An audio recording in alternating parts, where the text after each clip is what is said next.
নাহমাদুহু ওয়া নুসাল্লি আলা রাসূলিহিল কারীম আম্মা বা'দ। সম্মানিত দর্শক ও শ্রোতা মণ্ডলী, সবাইকে আন্তরিক শুভেচ্ছা ও অভিনন্দন জানিয়ে আমি আমার আলোচনা শুরু করতে যাচ্ছি। আজকে আমরা আলোচনা করব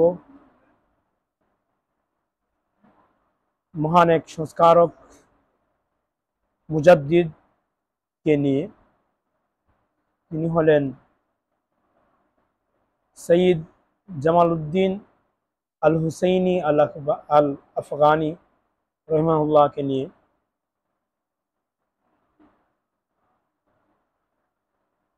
যিনি পাশ্চাত্য সভ্যতার বিরুদ্ধে অনেক লেখালেখি করেছেন এবং মুসলমানদেরকে তা থেকে উদ্ধারের জন্য অনেক চেষ্টা করেছেন। তার লেখার মধ্যে একটা দ্বিচারিত্র ভাব রয়েছে। অনেক ক্ষেত্রেই দেখা যায় যে তার কথা এক স্থানের কথা আরেক স্থানের কথার পরস্পর বিরোধী হয়ে যায়। এই কারণেই বিখ্যাত ইতিহাসবিদ এবং মুফাক্কির ইসলাম সৈয়দ আলী মিয়া নদভী নওয়ারাল্লাহু মারকাদা তিনি তার সম্পর্কে বলেছেন যে তার ব্যাপারে নিশ্চিত করে কোনো কিছু বলা যায় না।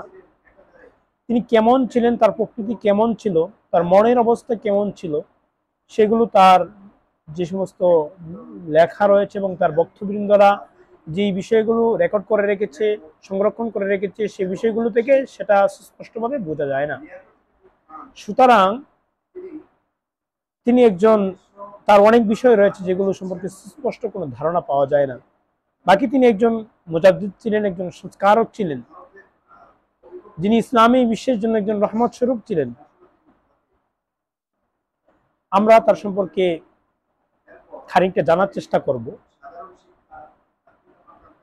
তিনি 1838 খ্রিস্টাব্দ, মতান্তরে 1839 খ্রিস্টাব্দে তিনি জন্মগ্রহণ করেছেন।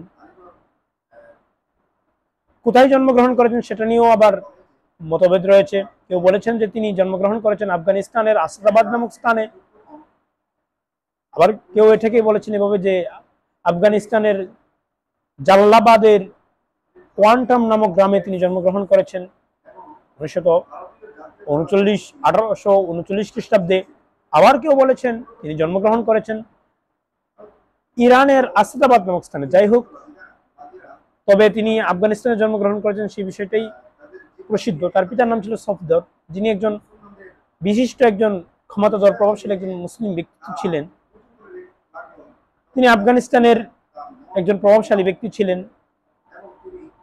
এবং তিনি 60 সাল পর্যন্ত, 1860 সাল পর্যন্ত তিনি তার পিতার নিকটেই তিনি শিক্ষা দীক্ষা তিনি অর্জন করেছিলেন। এবং 1860 সালের দিক দিয়ে তার পিতা, যখন তার 20 বছর বয়স, তখন তার পিতা মারা যায়। তখন তার পরিবারকে, তৎকালীন সময় আফগানিস্তানের শাসনকর্তা ছিলেন দুস্তর মোহাম্মদ খাঁ। এই দুস্তর মোহাম্মদ খান তার পরিবারকে গ্রেফতার করে নিয়ে যায়, কারণ সে আশঙ্কা করছিল যে তার পরিবারের উপরে তাদের রাজত্ব ছিনিয়ে নিতে পারে তারা। তার পিতার, জামালউদ্দিন আফগানির পিতার প্রভাবের কারণে তিনি ভীত সন্ত্রস্ত হয়ে এই কাজটা তিনি করেছিলেন। আর শেখ জামালউদ্দিন আফগানি তিনি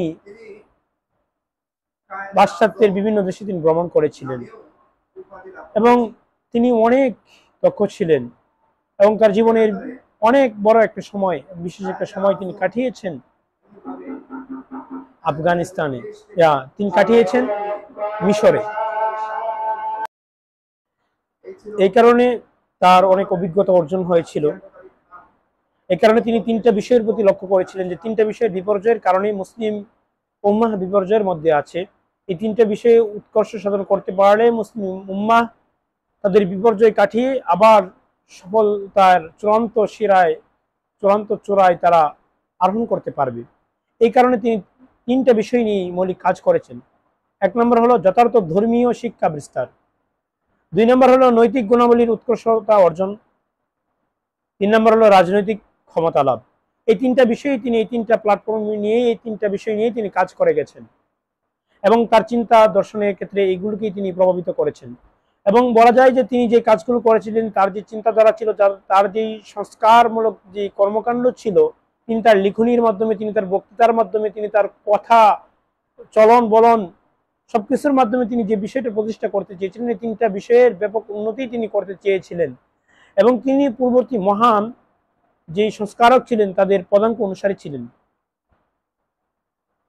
তার যেই সংস্কার পদ্ধতি ছিল সেগুলোকে যদি আমরা নিরপেক্ষ দৃষ্টিতে বিচার বিশ্লেষণ করি, তাহলে আমরা দেখতে পাবো যে তার এই সংস্কার পদ্ধতির মধ্যে শাহ ওলিউল্লাহ মুহাদ্দিস দেহলভী রহমতুল্লাহ আলাইহি যে সংস্কার পদ্ধতি চিন্তা চেতনা তিনি লালন করতেন তার প্রভাব তার মধ্যে রয়েছে।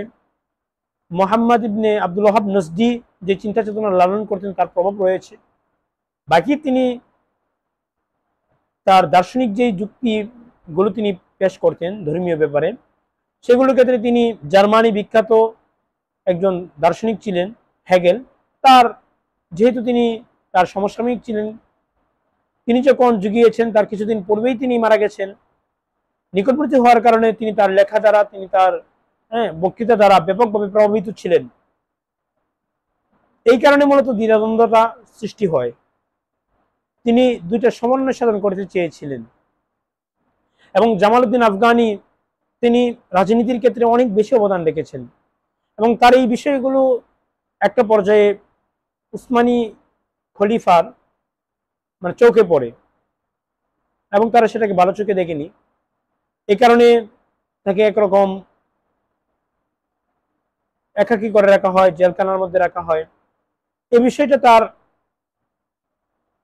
একজন বিখ্যাত শাগরেদ মুফতি মোহাম্মদ আব্দুহু তিনি তার লিখনীতে এই বিষয়টা সুস্পষ্টভাবে ফুটিয়ে ওঠানোর চেষ্টা করেছেন। তিনি বলেছেন যে তিনি এই সময় এমন দুর্দশায় কাটিয়েছেন যে কেউ তার সঙ্গে কথা বলতো না, কেউ তার সঙ্গে মিশতো না, কেউ তার সঙ্গে হাসি মুখে কথা বলতো না।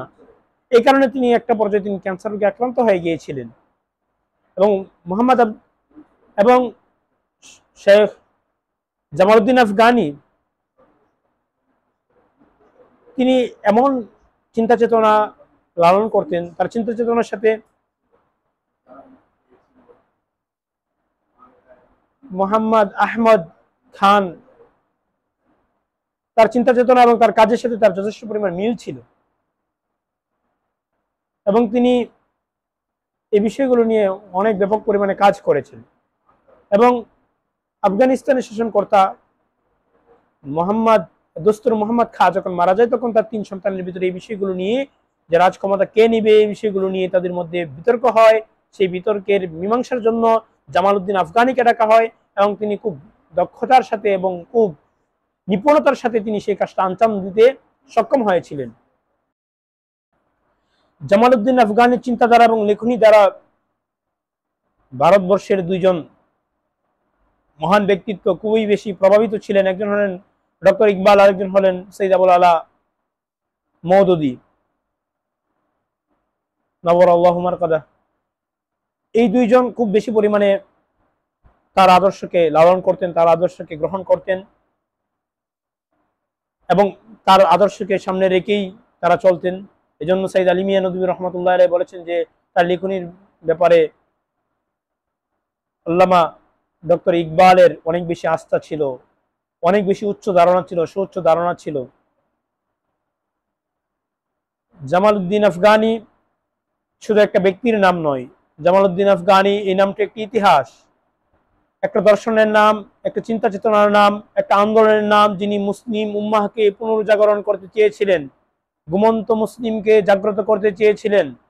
যারা যে পাশ্চাত্যের শিক্ষাবিদরা, যে সমস্ত দার্শনিকেরা এই ইসলামী শিক্ষাগুলোকে এবং ইসলামী দর্শনগুলোকে ডাস্টবিনে নিক্ষেপ করার কথা বলেছিল, তিনি তাদেরকে কঠোর হস্তে তার লেখনীর মাধ্যমে তিনি দমন করার চেষ্টা করেছিলেন, প্রয়াস চালিয়েছিলেন। কিন্তু তার এই মনোভাবটা পুরোপুরিভাবে বুঝতে না পারার কারণে তিনি উসমানী সাম্রাজ্যের অটোম্যান শাসকদের